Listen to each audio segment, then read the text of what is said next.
When everyone thinks Real Madrid is dead and buried, we go and win the Champions League. Literally এই কথাটা বলেছিল Real মাদ্রিদের বর্তমানের coach Alvaro Arbeloa. এই কথাটার মানে হচ্ছে এইরকম যে যখন সবাই ভেবেই বসে Real Madrid dead, Real Madrid আর কিছু করতে পারবে না, তখন রিয়াল মাদ্রিদ জেগে ওঠে এবং চ্যাম্পিয়ন্স লিগ জিতে নেয়।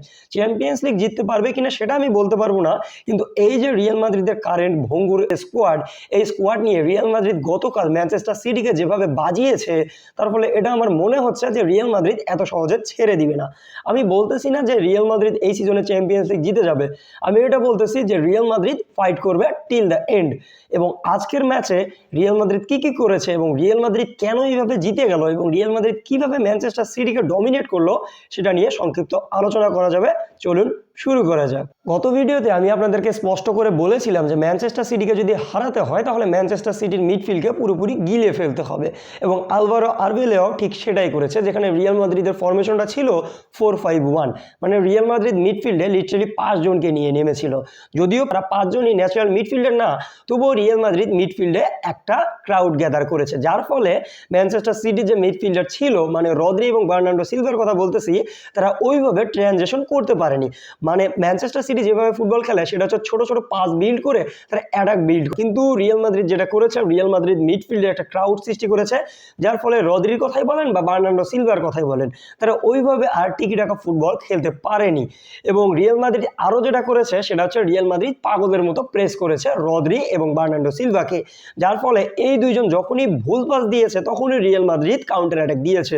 এবং রিয়াল মাদ্রিদের যে রিকভারি পেস ছিল, সেই রিকভারি পেসের সাথে আমার মনে হয় না যে রদ্রি এবং বার্নার্ডো সিলভা বর্তমানে পেরে উঠবে। হ্যাঁ, আমি মানতেছি রদ্রি এবং বার্নার্ডো সিলভা অনেক ভালো মানের প্লেয়ার, কিন্তু রদ্রি কারেন্টলি বয়স হচ্ছে তার 29 এবং সে এসিএল থেকে উঠে এসেছে এবং সে এখনও ওইভাবে ফর্মে ফিরতে পারেনি, যার কারণে আমার মনে হয় রদ্রি এই জায়গায় স্ট্রাগল করেছে।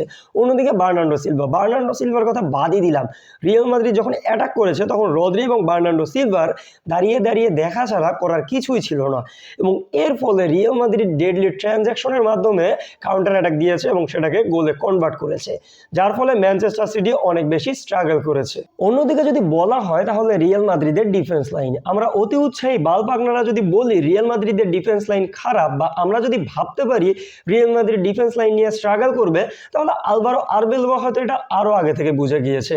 যেমন রিয়াল মাদ্রিদের সবচেয়ে উইক পয়েন্ট, মানে ডিফেন্স লাইনের সবচেয়ে উইক পয়েন্ট ছিল ট্রেন্ট আলেকজান্ডার আর্নল্ড, এবং আলভারো আরবেলোয়ার প্ল্যানিংটা ছিল ট্রেন্ট আলেকজান্ডার আর্নল্ডকে হেল্প করবে ফেদেরিকো ভালভার্দে।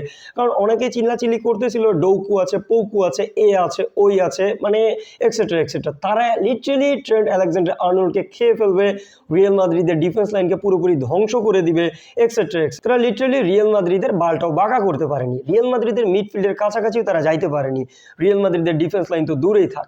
হ্যাঁ, মানতেছি কিছু কিছু ক্ষেত্রে তারা রিয়াল মাদ্রিদের ডিফেন্স লাইন এবং থিবো কর্তোয়াকে টেস্ট করেছিল, কিন্তু যতটা আমরা ভেবেছিলাম ততটা করতে পারেনি। এক্ষেত্রে সবচেয়ে বড় ভূমিকা রেখেছে ফেদেরিকো ভালভার্দে।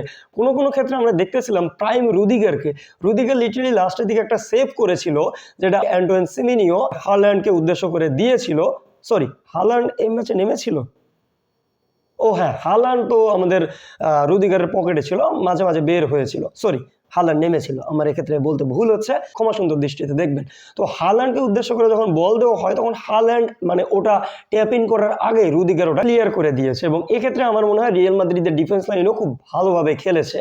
এখন আসা যাক রিয়াল মাদ্রিদের যে অ্যাটাকার ছিল ভিনিসিয়াস জুনিয়র। এখন আপনারা বলতে পারেন যে ভিনিসিয়াস জুনিয়র খুব খারাপ ফুটবল খেলেছে, ভিনিসিয়াস জুনিয়র একটা পেনাল্টি মিস করেছে। তো আপনাদের উদ্দেশ্যে বলি, যখন ভিনিসিয়াস জুনিয়র পেনাল্টিটা উইন করে তখন আপনারা যদি খুব ভালোভাবে খেয়াল করে দেখবেন, ডোনারুমা ভিনিসিয়াস জুনিয়র পা ধরে বলেছিল যে গোল করিস না, মান সম্মানের একটা বিষয় আছে, 4টা গোল অন্তত পক্ষে 4টা গোল দিস না।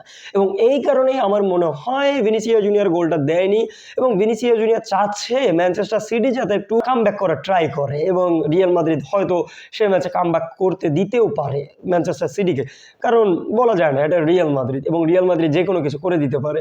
তো বলা যায় রিয়াল মাদ্রিদের এই ম্যাচে ভিনিসিয়াস জুনিয়র কোনো বড়সড় ভুল করেনি।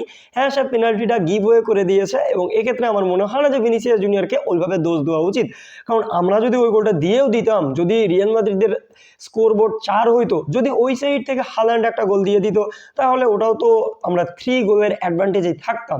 এবং আমার মনে হয় না যে এক্ষেত্রে রিয়াল মাদ্রিদের কোনো বড় সড়ো লস হয়েছে। 3 goal is enough for Real Madrid. এখন আমাদের দেখার বিষয় হচ্ছে আমাদের যে মেইন ম্যান সেটা হচ্ছে ফেদেরিকো ভালভার্দে। এই ফেদেরিকো ভালভার্দেকে আপনারা কিভাবে ব্যাখ্যা করবেন? He is not a controller like Vitinha or Pedri. He is not an attacking midfielder like Jude Bellingham, Enzo Fernandez or Bruno Fernandes. He is not a deep line playmaker like আমাদের Toni Kroos. He is a Real Madridista. Real মাদ্রিদে যখনই যে পজিশনে যাকে প্রয়োজন হবে সেই পজিশনে তাকে ফেলে দিয়ে ফেদেরিকো ভালভার্দে সেখানে উপস্থিত হবে। ফেদেরিকো ভালভার্দে আমাদের উইং ব্যাক হিসেবে খেলতে পারে, ফেদেরিকো ভালভার্দে আমাদের উইঙ্গার হিসেবে খেলতে পারে, সে অ্যাটাকিং মিডফিল্ডার হিসেবে খেলতে পারে, সে ডিফেন্সিভ মিডফিল্ডার হিসেবে খেলতে পারে। লিটারালি সে এভরি পজিশনে খেলতে পারে এবং এই ম্যাচে ফেদেরিকো ভালভার্দে ঠিক সেটাই করেছে। আমাদের কিলিয়ান এমবাপ্পের অ্যাবসেন্সে সে অ্যাজ এ স্ট্রাইকার হিসেবেও খেলেছে, মানে যখনই স্ট্রাইকার পজিশনে একজনকে প্রয়োজন পড়তো তখনই ফেদেরিকো ভালভার্দে ওই পজিশনে প্রেজেন্ট থাকতো। আবার যখনই রিয়াল মাদ্রিদের ডিফেন্সে একজনকে প্রয়োজন পড়তো তখনই ফেদেরিকো ভালভার্দে ওই পজিশনে গিয়েছে এবং ফেদেরিকো ভালভার্দে রিয়াল মাদ্রিদকে প্রোটেক্ট করেছে। এবং এর ফলে আমার মনে হয় রিয়াল মাদ্রিদ এতটা উইক ছিল যে আমরা কখনো ভাবতেও পারিনি রিয়াল মাদ্রিদ এইভাবে কামব্যাক দিবে এবং রিয়াল মাদ্রিদ লিটারালি ম্যানচেস্টার সিটিকে 3-0 হারিয়ে দিবে। এবং এই ম্যাচটা আমরা অনেক উপভোগ করেছি এবং আমার মনে হয় রিয়াল মাদ্রিদ সামনের যে ম্যাচগুলো আসতেছে সেই ম্যাচে অনেক ভালো করবে, কারণ আমাদের আলভারো আরবেলোয়া বারবার প্রেস কনফারেন্সে গিয়ে বলতেছিল যে আমরা ভিনিসিয়াস জুনিয়রকে ফ্রি রোল দিব, ভিনিসিয়াস জুনিয়র এটা করবে, ভিনিসিয়াস জুনিয়র ওটা করবে। লিটারালি এটা ছিল আমাদের আলভারো আরবেলোয়ার mind game. Literally Alvaro Arbeloa free role দিয়েছিল আমাদের ফেদেরিকো ভালভার্দেকে এবং ফেদেরিকো ভালভার্দে এটা কাজে লাগিয়েছে এবং রিয়াল মাদ্রিদকে একটা ম্যাসিভ উইন ডেলিভার করে দিয়েছে। তো আপনাদের কি মনে হয় রিয়াল মাদ্রিদ কি সামনে ম্যানচেস্টার সিটিতে গিয়ে মানে ইতিহাদে গিয়ে ম্যানচেস্টার সিটিকে হারাতে পারবে? কমেন্ট বক্সে অবশ্যই জানিয়ে দিবেন। দেখা হচ্ছে অন্য কোনো ভিডিওতে, ততক্ষণ পর্যন্ত সাথেই থাকবেন। হালা মাদ্রিদ ইনাদামাস সু।